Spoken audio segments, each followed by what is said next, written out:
podemos observar que se tocan las últimas tres trompetas. Estas últimas tres están separadas de las primeras cuatro por el hecho de que aquí tenemos tres trompetas de ayes. Es decir, que se nos dijo en el capítulo 8, versículo 13, «Y miré y oí a un ángel volar por en medio del cielo, diciendo a gran voz, ¡Ay, ay, ay de los que moran en la tierra a causa de los otros toques de trompeta que están para sonar los tres ángeles!» Aquí tenemos entonces estas tres últimas trompetas. Prácticamente hablando, amigo oyente, hemos entrado a una porción que tiene mucho significado y es muy simbólica en cierto sentido. Pero queremos hacer una declaración en cuanto a esto. Nos encontramos ahora en una sección que es muy misteriosa y extraña. Esta es una sección que hasta lo hace sobresaltar a uno, y esto ha provocado que se llegue a presentar toda clase de interpretaciones. Amigo oyente, es necesario plantarnos bien en la tierra y colocarnos bien la cabeza, y si hacemos esto, vamos a ver que las cosas que se mencionan aquí no deben sobresaltarle, si es que usted es un hijo de Dios. Usted no va a pasar a través de estas cosas. Esto no es la bendita esperanza de la iglesia, el pasar o soportar cosas como las que se mencionan aquí. Esto es para un mundo que ha rechazado a Cristo. La iglesia ha sido sacada ya de este mundo. Estas son las cosas que sucederán en el período de la gran tribulación. Juan ha presentado claramente que él está hablando en cuanto a ese período en esta sección en particular, y es el tocar de estas 7 trompetas. Hemos llegado ahora a las últimas 3 trompetas. Esos ayes señalan la tiniebla más profunda y la intensidad más dolorosa del período de la gran tribulación. Esto por lo general es asociado con los últimos 3 años y medio de la 70ª semana de Daniel, lo cual es el período de la gran tribulación. Estos serán los días más tenebrosos de la historia humana. Debemos decir que el lenguaje utilizado en esta sección es en realidad de muy difícil interpretación. Y eso no excluye nuestra norma de seguir una línea literal, aun cuando las figuras que se han adoptado son vívidas y extrañas. Si fuera necesario tener otra interpretación, Juan nos daría la clave. Así que con esto en mente, sabiendo que esto cuadra bien aquí, y también conociendo que tenemos que tener cuidado con nuestra interpretación, comencemos a leer el capítulo 9 de Apocalipsis, versículo 1, que dice, «El quinto ángel tocó la trompeta, y vio una estrella que cayó del cielo a la tierra, y se le dio la llave del pozo del abismo». En primer lugar debemos observar a esta estrella. Ya hemos visto 2 estrellas, y dijimos que eran estrellas pequeñas, meteoros que caen sobre la tierra. Usted probablemente habrá escuchado la historia de un joven y una joven que se habían comprometido a casarse. Estaban cierta noche de verano, sentados en el patio de su casa, y comenzaron a jugar un juego. Si él podía ver primero una estrella fugaz, entonces podía darle un beso. Pero si ella la veía primero, entonces él no podía besarla. Bueno, el joven se enojó con ella porque comenzó a contar luciérnagas, y por cierto que tenía mucha ventaja allí. Ahora, los meteoros son estrellas fugaces que uno puede ver en una noche de verano. Y aquí tenemos una clase diferente de estrella, porque se le da el nombre de una persona, y actúa inteligentemente. Así es que estamos hablando aquí de una persona muy fuera de lo común. Esta estrella, por tanto, es diferente de la estrella que se mencionó al tocar la 4ª trompeta. Esta estrella actúa con inteligencia. Se le ha dado una llave que utiliza, y no es una estrella inanimada, porque no pensamos que una estrella inanimada llegue a hacer eso. Creemos que esta estrella es Satanás. Hay algunos que la han identificado como el anticristo. Si así fuera, esto apoya el punto de vista de que el anticristo es Satanás encarnado, pero nosotros no aceptamos eso. Nuestra opinión es que el anticristo es exactamente eso. Él es todo lo que Cristo no es. Es motivado por Satanás. Ahora, las razones para interpretar esta estrella como Satanás son las siguientes. Por ejemplo, cuando él es mencionado allá en Isaías capítulo 14, versículo 12, lo que veremos más adelante.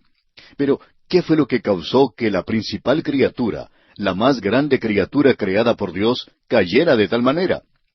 Bueno, en Isaías capítulo 14, versículo 12 se nos dice, «¿Cómo caíste del cielo, oh lucero, hijo de la mañana? Cortado fuiste por tierra, tú que debilitabas a las naciones». Y luego el Señor Jesucristo mismo dijo en el Evangelio según San Lucas, capítulo 10, versículo 18, «Yo veía a Satanás caer del cielo como un rayo».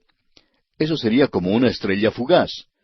Y el apóstol Pablo en su segunda epístola a los Corintios, capítulo 11, versículo 14, dice, «Y no es maravilla, porque el mismo Satanás se disfraza como ángel de luz». Creemos que estas escrituras confirman abundantemente la posición de que Satanás es presentado aquí. Juan declarará más adelante que Satanás fue expulsado del cielo y arrojado a la tierra allá en Apocalipsis capítulo 12, versículos 7 al 9. Ahora, si hemos establecido el hecho de que aquí estamos hablando de Satanás arrojado del cielo, ¿qué es lo que él hace? Bueno, él va y toma la llave, que aparentemente significa que Dios está permitiéndole que haga esto, porque la llave demuestra autoridad y poder, y eso es lo que él tiene. Esto lo recibe él de Dios, de la voluntad tolerante o permisiva de Dios. Ahora, este pozo del abismo significa un pozo profundo que lleva al abismo. Este es el mismo abismo del cual se habla ya en Apocalipsis capítulo 20.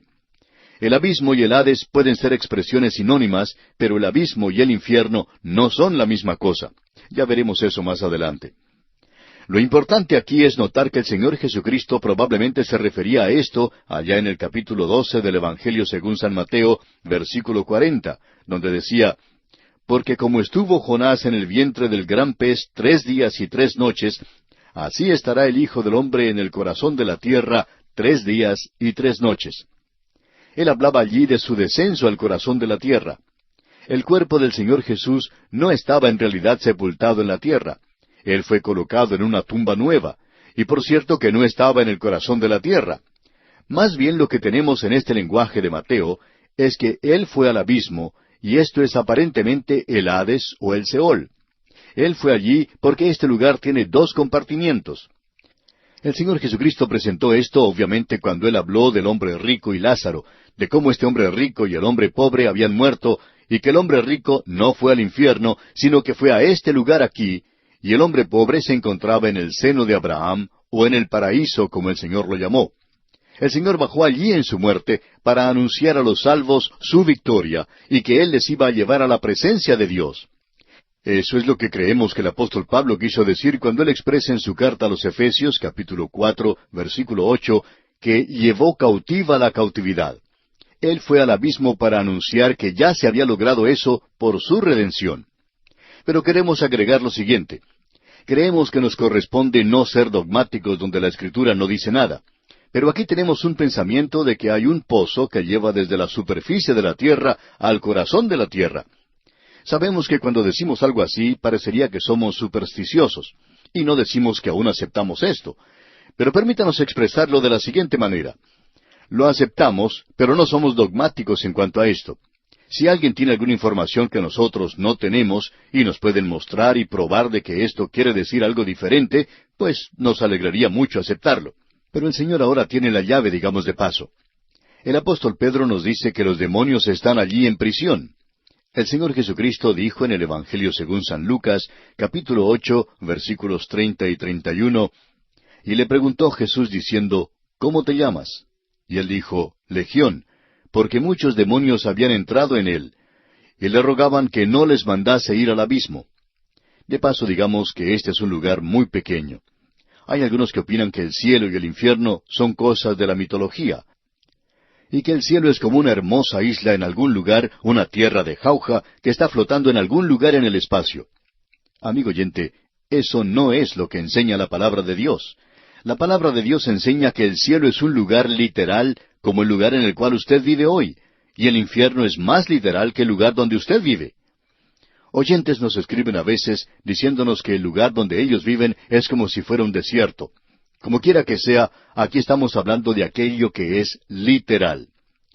Así es entonces que, durante la última parte del período de la gran tribulación, se le da a Satanás la llave, y a él se le da una libertad que nunca antes había tenido, y eso explica el por qué los hombres no pueden morir durante este período. Satanás quiere mantenerlos vivos, él no quiere que su ejército sea diezmado. Y en el versículo 2 de este capítulo 9 de Apocalipsis leemos, «Y abrió el pozo del abismo, y subió humo del pozo como humo de un gran horno, y se oscureció el sol y el aire por el humo del pozo». De ese pozo que lleva al abismo saldrá un humo como de un volcán en erupción que cubrirá toda la tierra. Esta es una contaminación de la peor clase. Y opinamos que la interpretación literal de esto es la que nos satisface más, tanto a nosotros como a muchos otros. Luego en los versículos 3 y 4 leemos, «Y del humo salieron langostas sobre la tierra, y se les dio poder, como tienen poder los escorpiones de la tierra. Y se les mandó que no dañasen a la hierba de la tierra, ni a cosa verde alguna, ni a ningún árbol, sino solamente a los hombres que no tuviesen el sello de Dios en sus frentes». Esto supera toda descripción. Opinamos que Juan aquí presenta los símbolos de un lenguaje simbólico que describe criaturas que son tan terribles que esta es la única manera en que él puede expresarse. Observemos esto. Estas eran langostas, pero de un carácter o un tipo completamente diferente. No son langostas comunes de ninguna manera. En primer lugar, no comen ninguna clase de vegetales ni productos de la tierra. Sabemos que las langostas del día de hoy no comen otra cosa sino las cosas verdes, y aquí éstas ni siquiera tocan lo verde. Y luego, las langostas de la tierra no tienen rey. Eso se nos dice allá en Proverbios capítulo 30, versículo 27. Las langostas que no tienen rey. Pero éstas tienen un rey. Y en la plaga en Egipto, y de paso digamos que hay una similitud muy grande entre esta plaga con la plaga en Egipto, como hemos notado anteriormente. En la plaga de Egipto, el escritor inspirado dijo que antes de estas langostas no había nada que fuera semejante a ellas, ni tampoco las habría después. Así es que esta es una clase de langostas diferentes, diferente también a la de la plaga de Egipto. Otra cosa que destaca Govet en cuanto a estas langostas es que son criaturas que tienen un parecido con los nombres literales de los animales: el león, el caballo, el escorpión y el hombre. Ahora observemos todo esto. Esta es una plaga de langostas que es tan literal como la plaga de langostas en Egipto. Usted recordará que cuando estudiamos el libro de Joel, él profetizó en cuanto a que vendría una plaga de langostas. Si usted no se acuerda de eso, puede ver lo que dice allá el capítulo 1 de Joel. Confiamos que usted esté comenzando a darse cuenta de que es necesario tener un conocimiento previo del Antiguo Testamento para poder comprender el Apocalipsis. La diferencia entre las langostas aquí y las langostas que menciona Joel es el carácter de estas langostas y el objetivo o blanco de su destrucción. Ellos pican como un alacrán, como los escorpiones, y su blanco son los hombres malos. Luego en el versículo 5 de este capítulo 9 de Apocalipsis leemos, «Y les fue dado no que los matasen, sino que los atormentasen 5 meses, y su tormento era como tormento de escorpión cuando hiere al hombre». El cuerpo del escorpión se parece al de una langosta de mar, y habita en casi todas las regiones cálidas y templadas del globo. Su cola termina en una uña acerada, y aunque su picadura no es mortal, por cierto que es muy dolorosa. Pues bien, ese es el cuadro que se nos presenta aquí. Estos fueron mencionados por Josué, y estamos dedicando un poquito de tiempo aquí, cuando Josué menciona al tábano. Allá en el libro de Josué, capítulo 24, versículo 12, leemos, «Y envié delante de vosotros tábanos, los cuales los arrojaron de delante de vosotros, esto es, a los 2 reyes de los amorreos, no con tu espada ni con tu arco». Usted puede darse cuenta que los hijos de Israel estaban familiarizados con el Antiguo Testamento. Los creyentes en aquel día comprenderían lo que él está diciendo en cuanto a estos escorpiones. Ahora el versículo 6 de este capítulo 9 de Apocalipsis dice, «Y en aquellos días los hombres buscarán la muerte, pero no la hallarán, y ansiarán morir, pero la muerte huirá de ellos». Esta es la razón por la cual dijimos que Satanás había recibido la llave del pozo profundo. Evidentemente es el Seol del Antiguo Testamento y el Hades del Nuevo Testamento, y eso lleva al abismo. Y allí es donde el espíritu de los que murieron en los siglos pasados han ido, y allí fue el Señor Jesucristo a anunciar la redención que Él había logrado en la cruz. Satanás no quiere que esa multitud muera. Es la única multitud que él tiene, y están siendo atacados por estos escorpiones. Así es que los hombres, durante este período, tratarán de cometer suicidio, pero no podrán hacerlo. Y esto nos revela algo de lo terrible que será aquel día. Satanás los hiere porque se está llevando a cabo una batalla entre la luz y las tinieblas. Hay otros que opinan que quizá Dios no permitirá que ellos mueran porque el hombre pecaminoso debe hacerle frente a las consecuencias de las cuales no hay escape. No es asunto de risa, no es chiste el rechazar a Jesucristo. Amigo oyente, no es algo simple el ignorarle. Usted escucha que la gente dice que hay tantas cosas que son importantes en esta vida. Y estamos dispuestos a admitir que muchas cosas ocupan un segundo, tercero o quizá un cuarto lugar. Pero lo más importante, amigo oyente, es su decisión en cuanto a Jesucristo. Estamos en el capítulo 9 y vamos a comenzar hoy nuestro estudio con el versículo 7. Y estamos aquí observando lo que se nos indica en cuanto a las tres últimas trompetas, y estas son llamadas las trompetas de los ayes, porque así es como se nos han presentado. Juan nos dijo en el último versículo del capítulo anterior que las tres trompetas siguientes serían las trompetas de los ayes. Hemos visto que al tocar la primera trompeta de estas últimas tres, vendrían sobre la tierra unas langostas que serían fuera de lo común, muy diferentes a las langostas que conocemos nosotros. Ahora él va a presentar una descripción de estas langostas en los versículos 7 al 10 de este capítulo 9 de Apocalipsis y que queremos leer a continuación. Nos dicen estos versículos: el aspecto de las langostas era semejante a caballos preparados para la guerra. En las cabezas tenían como coronas de oro. Sus caras eran como caras humanas. Tenían cabello como cabello de mujer. Sus dientes eran como de leones. Tenían corazas como corazas de hierro. El ruido de sus alas era como el estruendo de muchos carros de caballos corriendo a la batalla. Tenían colas como de escorpiones y también aguijones. Y en sus colas tenían poder para dañar a los hombres durante 5 meses. Esta es la descripción de las langostas. Estamos seguros que usted está de acuerdo con nosotros que esto es algo terrible, aterrador, misterioso, una descripción bastante fuera de lo común. Sin embargo, queremos examinar esto un poquito más de cerca y creemos que aquí se nos revela una similitud extraordinaria con las langostas de Palestina, y creemos que es necesario notar esto. El Dr. Marvin Vincent dice lo siguiente en su comentario sobre Apocalipsis. Dice: la similitud de la langosta a un caballo, especialmente a un caballo con armadura, es tan sorprendente que este insecto es llamado en el idioma alemán Hüpferd, es decir, un caballo de heno, y en italiano es cavaletta. Así es que este es el nombre que se le ha dado a las langostas. Se nos dice que las caras de las langostas se asemejaban a las caras de los hombres y que las antenas de las langostas son comparadas al cabello de una muchacha. Joel comparó los pies de la langosta con aquellos de un león. Usted puede encontrar esto allá en Joel capítulo 1 versículo 6. Ahora hay muchos que han comentado en cuanto a este ruido extraño que producen las langostas. Y el Dr. Vincent cita nuevamente lo que dijo un escritor francés, y aquí tenemos esta cita. Dice: es difícil expresar el efecto que nos produce el ver toda la atmósfera llena por todos lados hasta una gran altura por una cantidad innumerable de estos insectos, cuyo vuelo es lento y uniforme y cuyo ruido se asemeja al de la lluvia. Hay quienes hoy han tratado de comparar esta descripción a la de un avión. Bueno, debemos admitir que hay cierta semejanza allí. En cierta ocasión, hace mucho tiempo, un predicador decía que, siendo que el aguijón de estos insectos se encontraba en la cola, que eso se comparaba a un artillero en la cola de un avión. Bueno, eso está muy bien, pero ahora ya hemos pasado esa clase de avión al avión a reacción a chorro. Y quizá esto se parezca más a uno de estos aviones. Y ahora ya hemos entrado a la era de los cohetes, y el cohete es el arma del presente, y quizá a uno le gustaría compararlo a estos cohetes.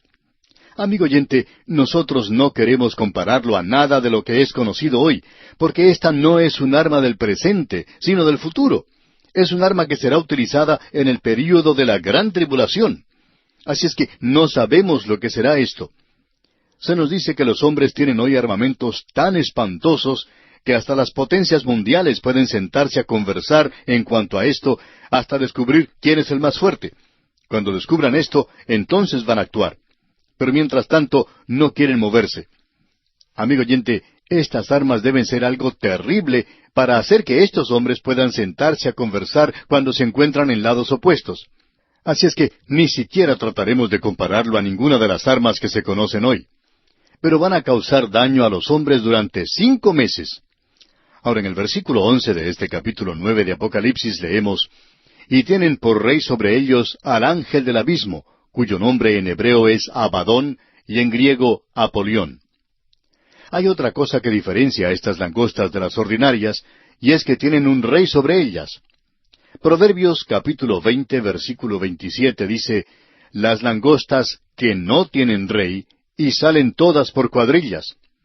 Este rey que se menciona aquí es uno de los ángeles caídos, lo que nos hace pensar que es el hombre de confianza, el secuaz principal de Satanás, y a él se le permite que encabece esta invasión de la tierra por primera vez. Esto va a ser algo verdaderamente aterrador. En hebreo su nombre significa destrucción, y en griego destructor. Significa lo mismo, y él encabeza eso. Esto confirma lo que Daniel nos dijo en cuanto al mundo de los demonios, los ángeles caídos, que estaba dividido en grados. Había generales, coroneles, tenientes, sargentos y soldados rasos. Y creemos que usted puede encontrar que los ángeles de Dios han sido divididos de la misma manera como pudimos ver allá en el libro de Efesios. Ahora, en el versículo 12 de este capítulo 9 de Apocalipsis leemos, «El primer ay pasó. He aquí, vienen aún 2 ayes después de esto». Ahora se nos ha presentado el primer ay, y nosotros creemos que tiene lugar en la última mitad del período de la gran tribulación y tuvo una duración de 5 meses. Aparentemente los últimos 2 reyes cubrirán el período restante. Y la advertencia aquí indica que vendrán cosas peores. Y la siguiente trompeta revela que no era una advertencia sin base, digamos de paso. Llegamos ahora a la 6ª trompeta. Y aquí tenemos a ángeles que estaban atados y que son desatados en el río Éufrates. Leamos los versículos 13 y 14 ahora. El 6º ángel tocó la trompeta, y oí una voz de entre los 4 cuernos del altar de oro que estaba delante de Dios, diciendo al 6º ángel que tenía la trompeta, «Desata a los 4 ángeles que están atados junto al gran río Éufrates». Notemos esto, amigo oyente. Cuando el 6º ángel tocó la trompeta, se escuchó una voz de mando que provenía de los cuernos del altar de oro. Ese altar de oro es aquello de lo cual él habló en el tabernáculo aquí en la tierra, y allí es donde, usted recordará en el capítulo 8, el ángel ofreció oración al principio del toque de las trompetas. El 6º ángel no solo toca la trompeta, sino que se le da una orden de desatar a 4 ángeles que estaban atados en el río Éufrates. Este ángel, a su vez, recibe órdenes de una voz que proviene del altar. ¿Y de quién es esa voz? Aquí se nos dice, «Y oí una voz de entre los 4 cuernos del altar de oro». Bueno, amigo oyente, es Cristo. Él ha abierto el 7º sello, y este 7º sello lleva a las trompetas, y luego nos llevará a las 7 personalidades, y después a las 7 copas de la ira aquí en Apocalipsis. Todo esto unido entre sí. Ahora, estos ángeles atados evidentemente son malos ¿por qué estarían atados si no fueran malos? Y el dejarlos libres desata una ola de destrucción en la tierra. Ellos estaban atados aparte de los demás, creemos nosotros, a causa de la enormidad de su crimen. Ahora, ¿por qué estaban ellos atados en ese lugar en particular, junto al río Éufrates? Aunque esto es algo difícil de explicar, la importancia de esta zona en las Escrituras no puede ser dejada de lado. El jardín del Edén se encontraba en alguna parte de esta sección. Allí comenzó el pecado de la humanidad y allí se cometió el primer asesinato. Allí se llevó a cabo la primera guerra y allí fue donde comenzó el diluvio y se extendió sobre toda la tierra. Y aquí es donde se erigió la Torre de Babel. Y a esta zona fueron llevados los israelitas de la cautividad babilónica. Y Babilonia fue la fuente de la idolatría, y aquí tenemos el levantamiento final del pecado sobre la tierra durante el período de la gran tribulación. Así es que el Éufrates en realidad señala la división entre el oriente y el occidente. Fue Kipling quien dijo, «El oriente es el oriente y el occidente es el occidente, y nunca llegarán a juntarse». Bueno, eso es cierto hasta cierto punto. Quizá ha habido una influencia restringente en el pasado que ha evitado que las multitudes del oriente se viertan sobre el occidente, pero eso será roto algún día. Fue Napoleón quien dijo, «China es un gigante dormido, y que Dios tenga piedad de la generación que lo despierte». Bueno, ahora está despierto, ya se ha despertado, y allí está 1/4 de la población del mundo. Y si usted toma a los pueblos del lejano oriente, entre el río Yangtze-Kiang, o río Azul, y el río Éufrates, allí uno tiene la mayoría de la población del mundo. Supongamos que esta gente comience a avanzar, y lo van a hacer algún día. Ese río ha sido el punto divisorio desde la época de Alejandro Magno. Desde entonces, el hombre blanco ha tenido su día, y el colonialismo en lo que al hombre blanco se refiere prácticamente ha concluido. Hay otra clase de colonialismo, pero no vamos a hablar de eso ahora. Pero las razas de color se están despertando y antes habían sido mantenidas como si estuvieran atadas. Aparentemente estos 4 ángeles mencionados aquí han tenido algo que ver con esto. Recuerde usted que Zacarías en el capítulo 5 ubica a Babilonia como el último baluarte de la religión falsa, y allí es donde tendrá lugar. Ese será el último baluarte de Satanás. Estos 4 ángeles son desatados. Y en la primera parte del versículo 15 de este capítulo 9 de Apocalipsis leemos, «Y fueron desatados los 4 ángeles que estaban preparados para la hora, día, mes y año». Uno debe tomar esto literalmente, amigo oyente, porque no sabemos de qué otra forma se lo puede tomar. La hora misma ha sido señalada, conforme leemos en la segunda parte de este versículo 15, a fin de matar a la tercera parte de los hombres. Y debemos notar esto. Al tocarse esta trompeta, la sexta trompeta, una tercera parte de la población del mundo será quitada. Ya hemos visto que se ha quitado una cuarta parte. Ahora una tercera parte es quitada, y más de la tercera parte de la población de la tierra ha sido destruida en el período de la gran tribulación. No nos sorprende entonces que el Señor Jesucristo hubiera dicho, «Y si aquellos días no fuesen acortados, nadie sería salvo». Ahora el versículo 16 de este capítulo 9 de Apocalipsis dice, «Y el número de los ejércitos de los jinetes era 200 millones.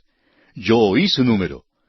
Y podríamos decir que China y la India y el Japón podrían tener esa cantidad el día de mañana. El tamaño de este ejército es algo fantástico en realidad. Y en esa zona es donde se encuentra hoy la mayor parte de la población del mundo. Y amigo oyente, que Dios ayude al hombre blanco cuando esos ángeles sean desatados. No va a tener ninguna oportunidad. Lo que tenemos aquí es una invasión total del mundo de los demonios, lo que vimos en las langostas. Su motivación ahora es para una guerra mundial. En realidad, hasta el presente no hemos tenido una tercera guerra mundial donde toda nación del mundo haya participado. Eso tendrá lugar en el período de la gran tribulación. Y aquí tenemos a 200 millones. Ahora, ¿son estos seres humanos? Hasta ahora hemos indicado esto, pero lo que en realidad creemos es que aquí tenemos una invasión del mundo de los demonios, el cual es un resultado de haber abierto Satanás la puerta del pozo que lleva al abismo. La siguiente descripción de estos jinetes confirma este hecho. Leamos los versículos 17 y 18 de este capítulo 9 de Apocalipsis. «Así vi en visión los caballos y a sus jinetes, los cuales tenían corazas de fuego, de zafiro y de azufre. Y las cabezas de los caballos eran como cabezas de leones, y de su boca salían fuego, humo y azufre. Por estas 3 plagas fue muerta la tercera parte de los hombres, por el fuego, el humo y el azufre que salían de su boca». Se supone que estos sean tanques. Bueno, no nos oponemos a que alguien diga esto. Pero, ¿cómo sabe uno que estos serán tanques? Estamos hablando aquí de un período que aún está en el futuro. Puede que así sea, pero nos imaginamos que para entonces tendrán algo mucho más refinado y sofisticado de lo que existe hoy. Y el versículo 18 dice, «Por estas 3 plagas fue muerta la tercera parte de los hombres, por el fuego, el humo y el azufre que salían de su boca». Ahora notemos que los colores de estos jinetes no solo son llamativos y muy coloridos, sino que son fuera de lo común. El fuego es rojo vivo, el zafiro es un color azul oscuro, y el azufre es un color amarillento. El caballo es el animal de la guerra. Lo que está sucediendo ahora en realidad es que el infierno está guerreando contra la humanidad. Nos estamos refiriendo al mundo de los demonios. Estas criaturas son algo muy fuera de lo común y probablemente son demonios o son controlados por los demonios. Aquí tenemos pues una descripción literal de ellos. El doctor William R. Newell dice en su libro sobre Apocalipsis lo siguiente: «Cree, entonces no necesitarás ningún comentario». El problema con los hombres cuando llegan al libro de Apocalipsis es que dicen, es muy difícil de comprender y uno no lo puede interpretar. Amigo oyente, el problema es que usted no cree en lo que dice aquí. Si usted lo creyera, si lo leyera, entonces podría apreciar que es muy claro. Esto en cuanto a esa visión de los caballos y sus jinetes que están obrando en este período. Estas 3 plagas mencionadas aquí son plagas literales. El fuego es algo literal, también es el humo y el azufre. Tenemos aquí la misma cosa que estuvo presente en la destrucción de Sodoma y Gomorra. Creemos que este mundo será peor que Sodoma y Gomorra durante ese período.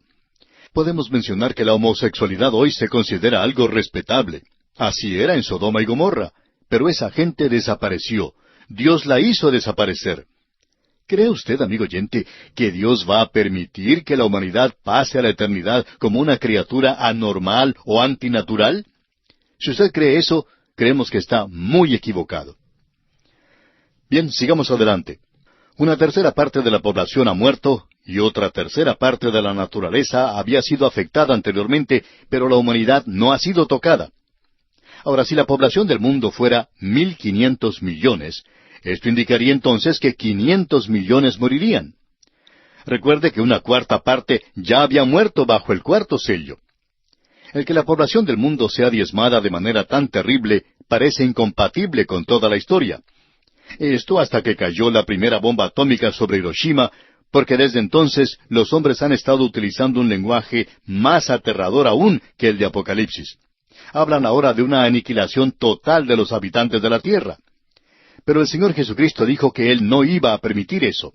Él dijo, y si aquellos días no fuesen acortados, nadie sería salvo. La raza humana se suicidaría. Y en el versículo 19 de este capítulo 9 de Apocalipsis leemos, pues el poder de los caballos estaba en su boca y en sus colas, porque sus colas, semejantes a serpientes, tenían cabezas, y con ellas dañaban. Estos caballos no son naturales. Son capaces de dar muerte con sus bocas, y lo más extraño de todo es que en lugar de tener colas normales, estas son semejantes a serpientes que también están destruyendo a la humanidad.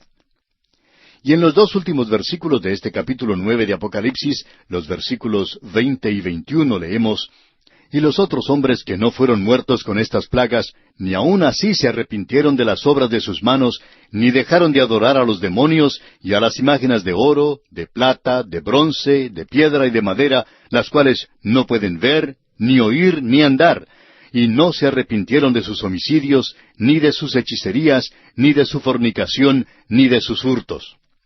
Amigo oyente, ya se nos está terminando el tiempo para este programa, pero queremos decir esto al terminar.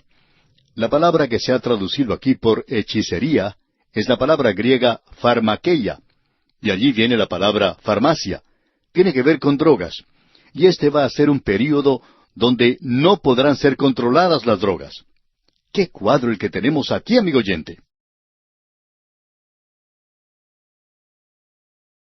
Versículos 20 y 21 del capítulo 9 de Apocalipsis dicen, y los otros hombres que no fueron muertos con estas plagas, ni aun así se arrepintieron de las obras de sus manos, ni dejaron de adorar a los demonios y a las imágenes de oro, de plata, de bronce, de piedra y de madera, las cuales no pueden ver, ni oír, ni andar, y no se arrepintieron de sus homicidios, ni de sus hechicerías, ni de su fornicación, ni de sus hurtos.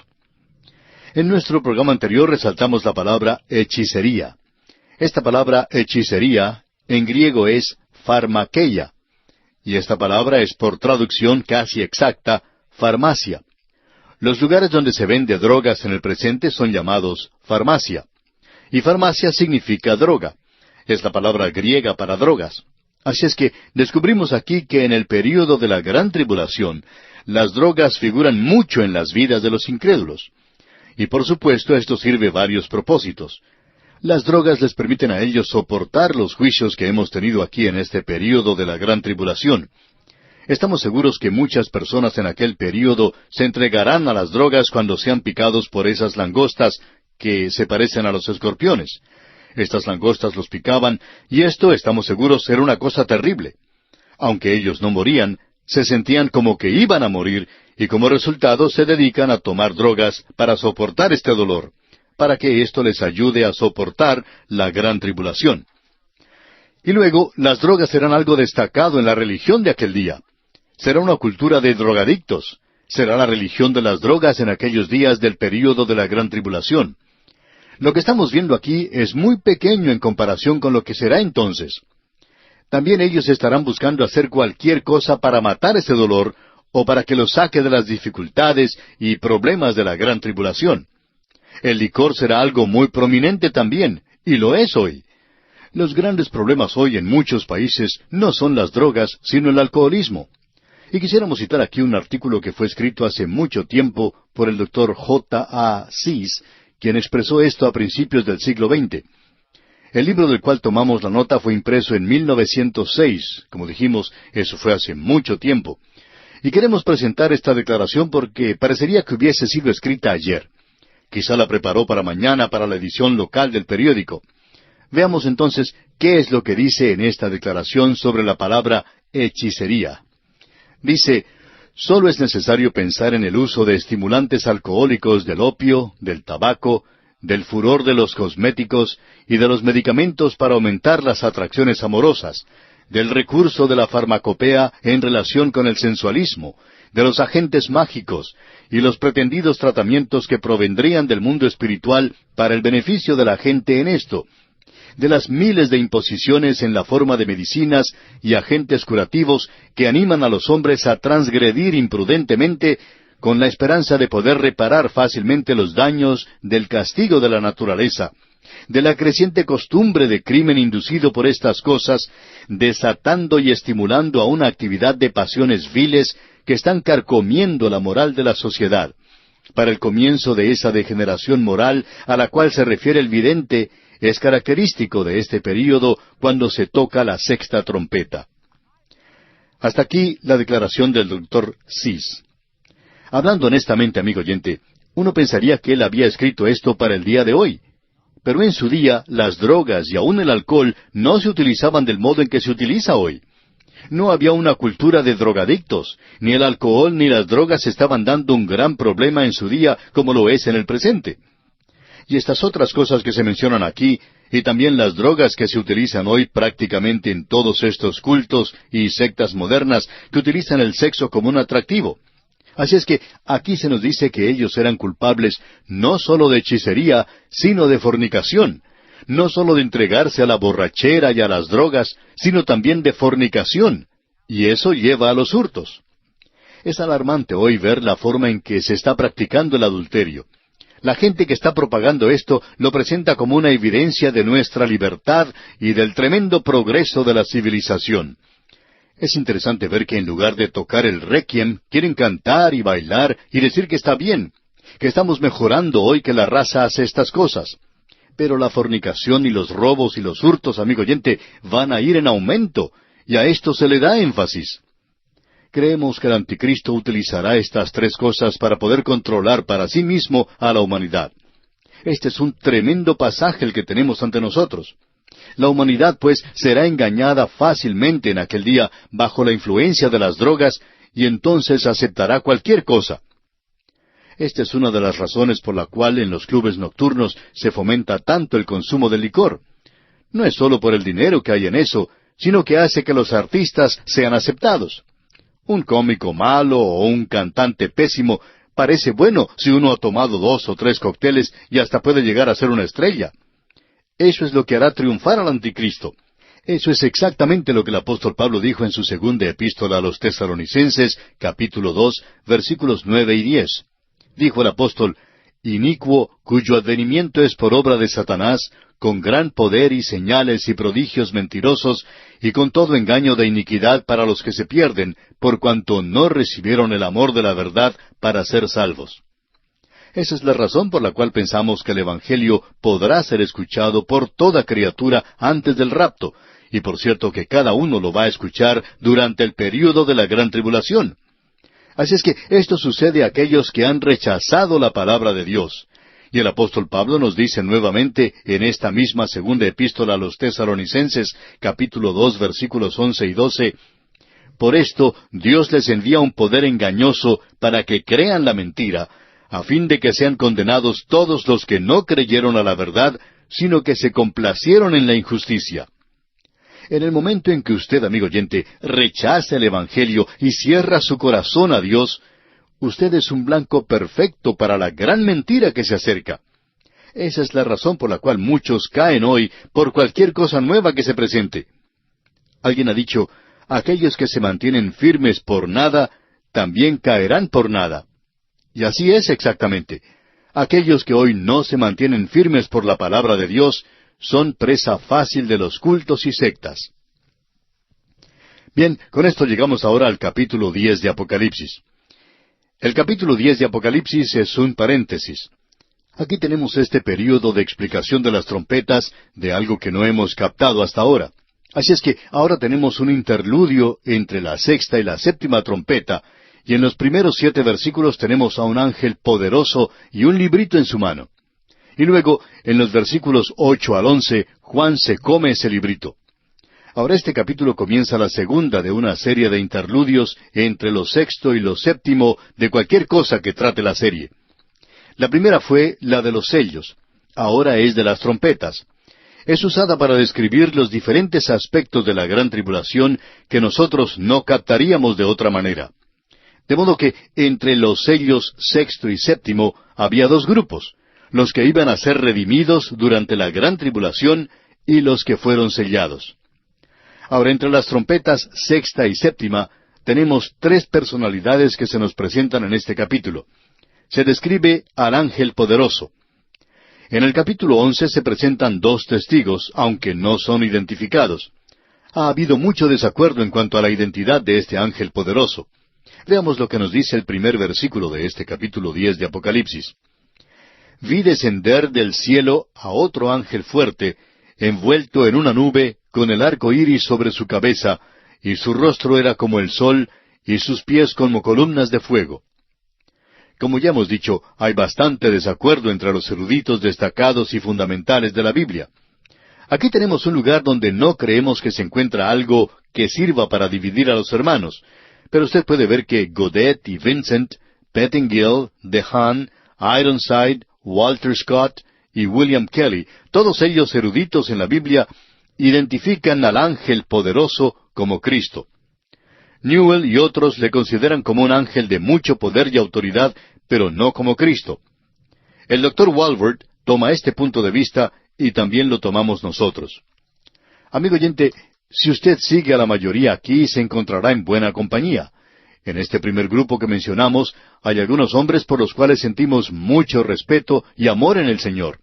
Algunos de ellos han sido amigos del Dr. Magee, y buenos amigos, por cierto. Esto no es una ocasión para dividir, pero siempre decimos esto: si usted los sigue a ellos, estará bien y se encontrará con buena compañía. Pero por supuesto, si usted quiere estar en lo correcto, pues entonces nos seguirá a nosotros en este asunto. Creemos que hay suficiente evidencia para demostrar que este es solo un ángel poderoso. Es decir, que Cristo no aparece en Apocalipsis como un ángel. Es cierto que en el Antiguo Testamento uno ve a Cristo preencarnado como el ángel de Jehová. Pero después que Él tomó en sí mismo la humanidad y murió y resucitó otra vez, y ahora tiene un cuerpo glorificado, le vemos a Él en el lugar de gran poder y gloria a la diestra de Dios. No le vemos más como un ángel. Cuando Él estuvo aquí en su humanidad, Él no era un ángel, Él era un hombre. Por tanto, Él es revelado en el libro de Apocalipsis definitivamente como Cristo glorificado, como Cristo post-encarnado. Él es exaltado al grado más alto y conviene tener delante de nosotros constantemente que este libro es la revelación de Jesucristo. En cada capítulo se exponen nuevas glorias de su persona y de su poder y de su actuación. Y Él es aquel que ahora está juzgando a una tierra que rechaza a Cristo. Bien, amigo oyente, consideremos cuidadosamente lo que nos dice este texto. Aquí se nos dice que este es otro ángel fuerte. Bueno, aquí otro significa en realidad que es otro de la misma clase. Y otros ángeles fuertes ya se nos presentaron en el capítulo 5, versículo 2, y allí no había ningún argumento. No era Cristo. Así es que la vestimenta de este ángel es lo que ha llevado a algunos a identificarlo como Cristo. Aunque todos los ángeles son los siervos de Cristo, en este último libro de la Biblia tenemos a este ángel que es un enviado especial de Cristo. Él es otro gran ángel. Y él lleva todas las credenciales de su alta posición, y él desciende del cielo, de la presencia de Cristo, aquel que está en medio del trono. Ahora él está envuelto o vestido en una nube. Este es su uniforme como enviado especial de Cristo. Ahora, las nubes de gloria están relacionadas con la segunda venida de Cristo, pero el ángel que se describe aquí no viene en nubes de gloria, sino que está vestido por una nube. Más aún, esta no es la segunda venida de Cristo a la tierra para establecer su reino. Más bien, este ángel hace el anuncio que Él viene pronto. Usted recordará que los ángeles anunciaron su primera venida, y ellos anunciarán asimismo la segunda venida a esta tierra. Ahora, sobre su cabeza tenía un arco iris. Este es el sombrero de su uniforme.